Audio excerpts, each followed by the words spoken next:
Hola, buenas noches, ¿cómo están? Los invito a compartir un nuevo tema y les voy a pedir que lean, acompañándome a mí, en sus Biblias, en la carta del apóstol Pablo a los Romanos, en el capítulo 12, el versículo 1, que dice así: Así que, hermanos, os ruego, por las misericordias de Dios, que presentéis vuestros cuerpos en sacrificio vivo, santo, agradable a Dios, que es vuestro culto racional. Hoy quiero compartir este tema. El compromiso con Él debe ser total. Quiero hablar sobre que nuestro compromiso con Dios debe ser total y no por tiempos limitados o en determinados lugares y en otros no.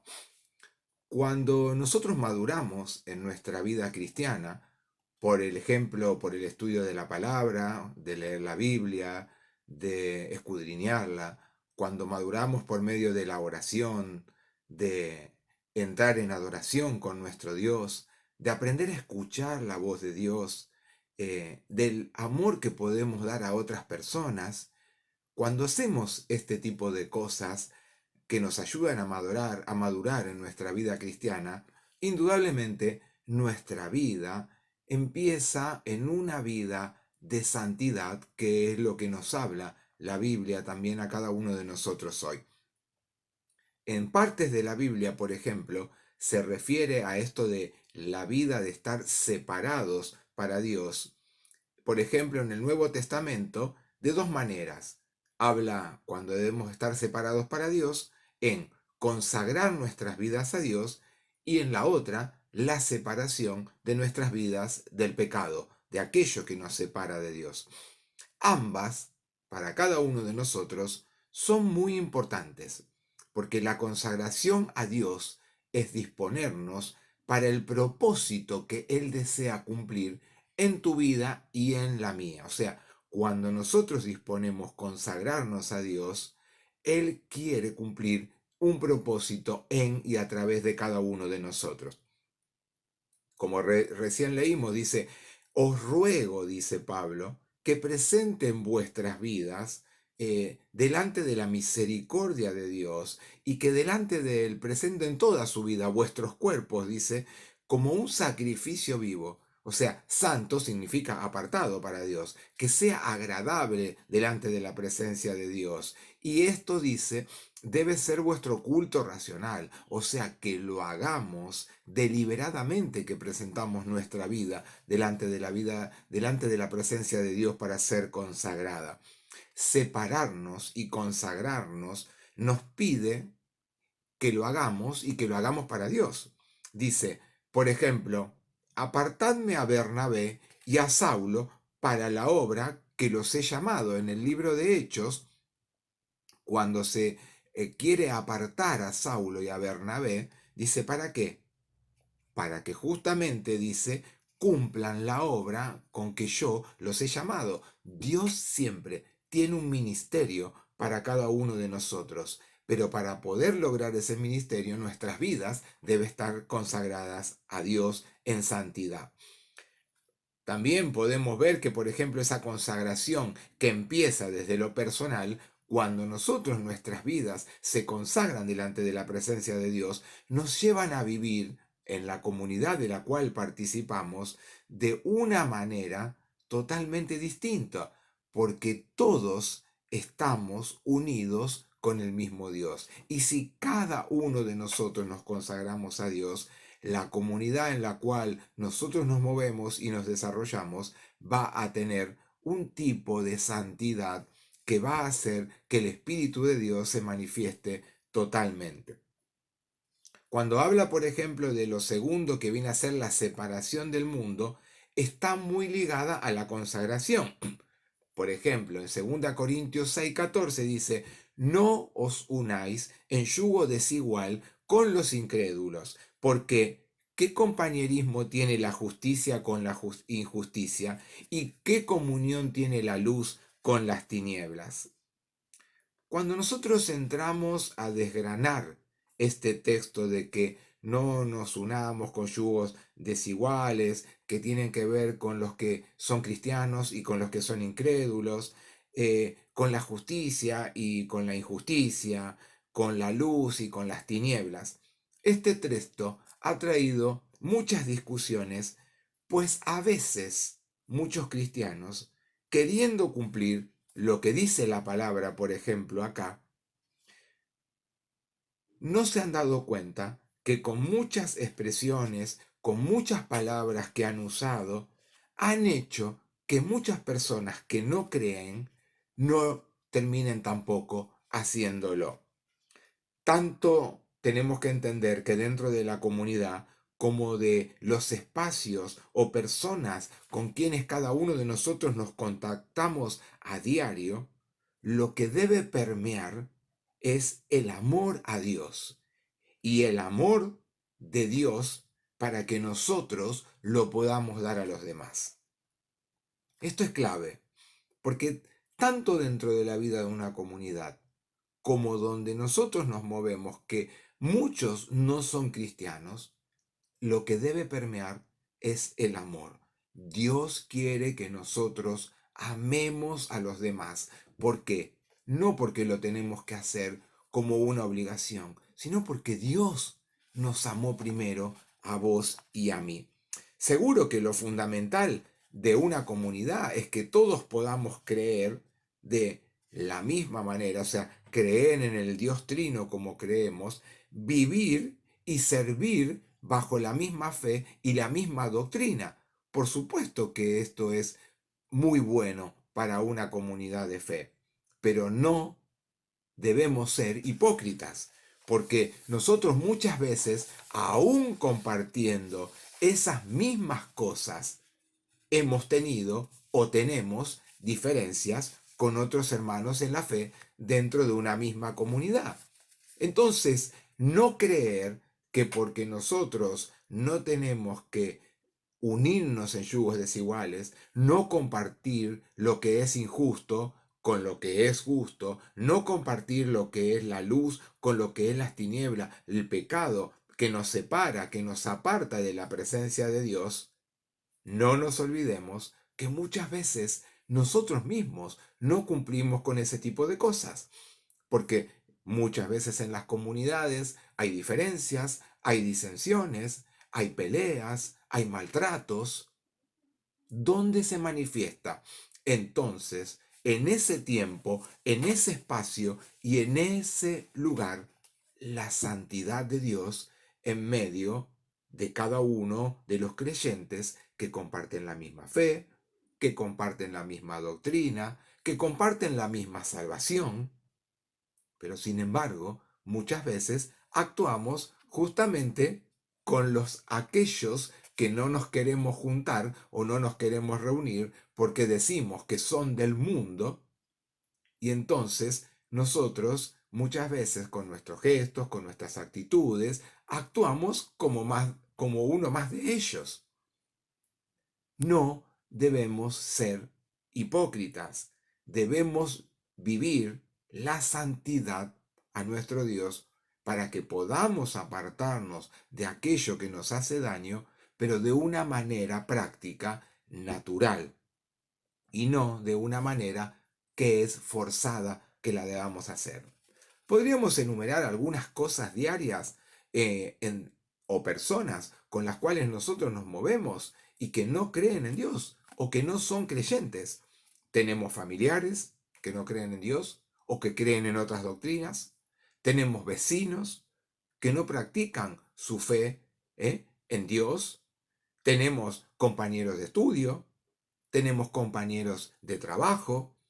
Tenemos amigos que no creen en Dios. Y podría seguir enumerando muchas más personas y situaciones donde nosotros nos movemos y nos encontramos donde no creen en Dios. Sin embargo, interactuamos todos los días con cada uno de ellos que no creen o que no comparten una comunidad de fe. Si nosotros no compartiéramos nuestra vida en esos espacios también, Nosotros seríamos entonces también parte de lo que podríamos llamar un gueto, un grupo cerrado, como pueden ser que conocemos, por ejemplo, los monjes, que son de clausura, las monjas, que también viven en determinados espacios que no tienen contacto con el mundo exterior, por ejemplo, los monjes tibetanos, el grupo de los cuáqueros, que viven en una comunidad que se ayudan entre ellos, que son muy buenos, que se asisten, que comparten las cosas, pero son entre ese grupo, un grupo cerrado, los cuales, ¿qué pasa? No tienen contacto con nadie y viven encerrados dentro del mismo grupo. Cada uno de nosotros debemos relacionarnos y por medio de esa relación ser luz y testigos en el lugar y con quienes nos contactamos a diario.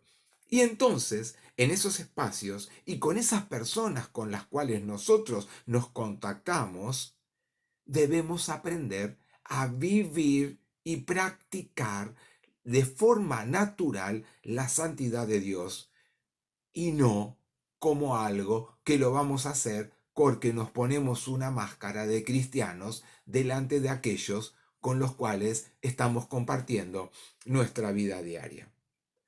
Debe ser algo natural que nuestra manera de expresarnos, nuestra manera de hablar, nuestros gestos cuando estamos delante de estas personas también, nuestra manera de servir, los consejos que a veces nos piden y podemos dar, las opiniones, a veces los silencios, porque tenemos que aprender a escuchar a la persona que tenemos cerca nuestro.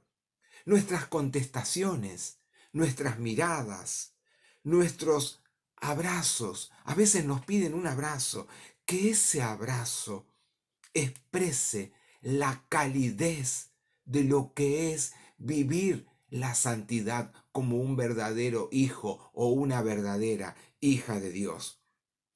Que sean vidas con todas esas expresiones que reflejen lo que Jesús enseñó, lo que Jesús hizo, lo que Jesús demostró, lo que Jesús vivió.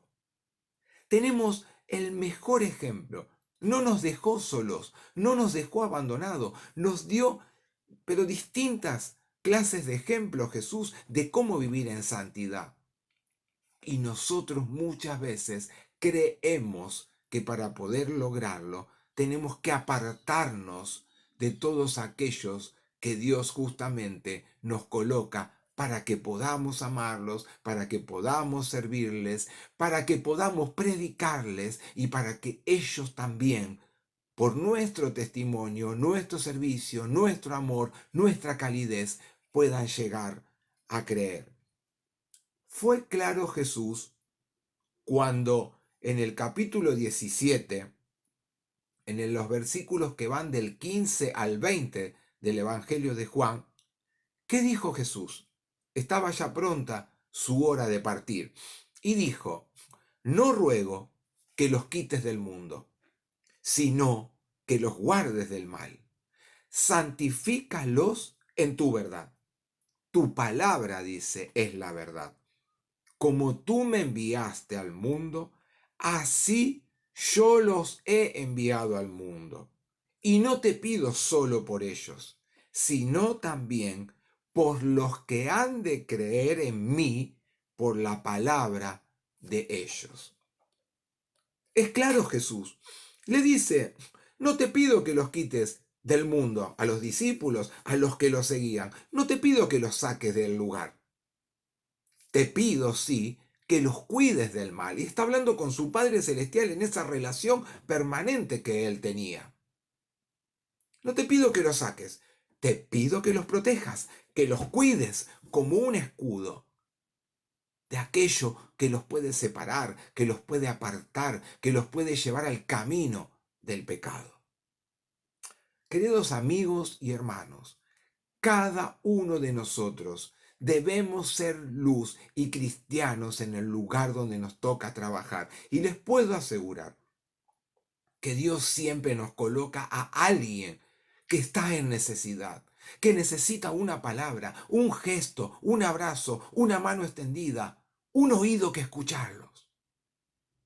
Y cada uno de nosotros debemos tener la responsabilidad, como hijas e hijos de Dios, de hacer esto en este tiempo más que nunca, donde hay tantas crisis, tantas separaciones, tantas rupturas, tantas divisiones, tantas grietas, tantas personas solas, tantas personas destruidas, tantas personas que están totalmente perdidas. Si nosotros, en esta noche para terminar, dejamos que el Espíritu Santo de Dios nos guíe a los lugares y a las personas a quien Dios quiere que vayamos en este tiempo. ¿Pero de qué manera? Viviendo la palabra de Dios a través de nuestra vida, sirviendo con nuestras vidas como Jesús lo hizo, como Jesús lo realizó. Así entonces seremos hijos e hijas consagradas en santidad y que van a estar separadas y separados de todo el mal. No te pido que lo quites del mundo, sino que lo cuides del mal. Nosotros tenemos un Dios poderoso, un Dios amoroso, que nunca nos deja solos y que les puedo asegurar que Él está al lado nuestro. Nunca, nunca te va a dejar. Los invito a orar. Dios y Padre Celestial, qué hermoso poder compartir otro tiempo contigo, Señor, y con los hermanos, compartiendo la fe, compartiendo la palabra, Señor, la cual nos instruye. Cuando vamos a ella, Señor, y navegamos en tu palabra, Señor, tú nos hablas, tú nos provees, Señor, tú nos santificas, tú haces que nosotros podamos aprender de ella para que luego en los momentos donde tú necesitas no solo trabajar en nosotros, sino con las personas que tú colocas delante de cada una de nuestras vidas, nosotros podamos servirte, siendo fieles, siendo luz, dando testimonio, para que también otros puedan llegar a tus pies y creer justamente en el Señor, dador de toda la vida. Señor, qué hermoso que hoy hayamos podido compartir este tiempo hablando de ti, hablando de tu testimonio, para que sea en cada uno de nosotros ese reflejo verdadero de lo que es que nos ama Dios a cada uno, para que nosotros podamos amar y servir a los demás. Gracias, Señor, porque nunca nos dejas solos, porque tu palabra tiene poder, porque tu palabra tiene autoridad y porque tú eres el mismo antes, ahora y lo seguirá siendo. Y sabemos que de nada ni nadie nos podrá tocar cuando nosotros vamos delante de ti con fe y sabiendo de que tú a nuestro lado estás. Oramos dándote gracias en el nombre de Jesús. Amén. Hasta el próximo encuentro. Que Dios los bendiga.